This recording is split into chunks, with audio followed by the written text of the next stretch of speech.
ഖിയാമുൽ ലൈൽ, രാത്രി നമസ്കാരം. പ്രിയപ്പെട്ട സഹോദരങ്ങളെ, ഈമാനിൻ്റെ വർധനവ് ലഭിച്ച ആളുകളെക്കുറിച്ച് പറയുന്നിടത്തെല്ലാം തന്നെ പരിശുദ്ധ ഖുർആനിൽ ഖിയാമുൽ ലൈലിനെ കുറിച്ച് പറഞ്ഞിട്ടുണ്ട്.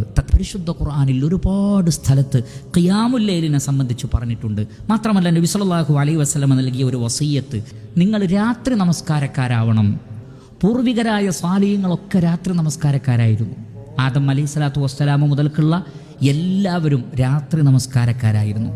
അള്ളാഹുവിലേക്ക് വളരെയധികം സാമീപ്യം ലഭിക്കുന്ന നമസ്കാരമാണ് രാത്രിയുടെ നമസ്കാരം. അടിമയും അള്ളാഹുവും തമ്മിൽ വല്ലാത്ത ഒരടുപ്പമുണ്ടാകുന്നു. നിങ്ങൾ പകലിൽ ചെയ്ത തിന്മകളെയെല്ലാം അത് മായ്ച്ചു കളയുന്നതാണ്. തിന്മകളെയെല്ലാം മായ്ച്ചു കളയുന്ന പുണ്യപ്രവൃത്തിയാണ്.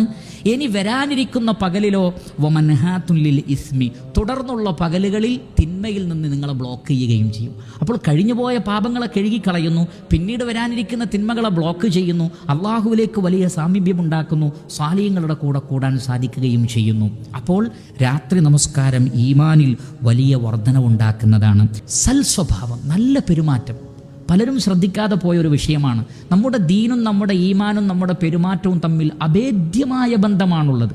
പക്ഷെ പലരും ശ്രദ്ധിക്കുന്നില്ല. വാക്കുകളിൽ, പ്രവർത്തനങ്ങളിൽ, നിലപാടുകളിൽ, സമീപനങ്ങളിൽ, ഭാര്യയോട്, മക്കളോട്, മാതാപിതാക്കളോട്, അയൽവാസികളോട്, കൂട്ടുകാരോട് എല്ലായിടത്തും സൽസ്വഭാവം വേണം. നിങ്ങളിൽ ഏറ്റവും ഈമാനിൽ സമ്പൂർണ്ണത നേടുന്നത് ആരാണ്? അഹ്സനുഹും ഖുലുഖ എന്നാണ്.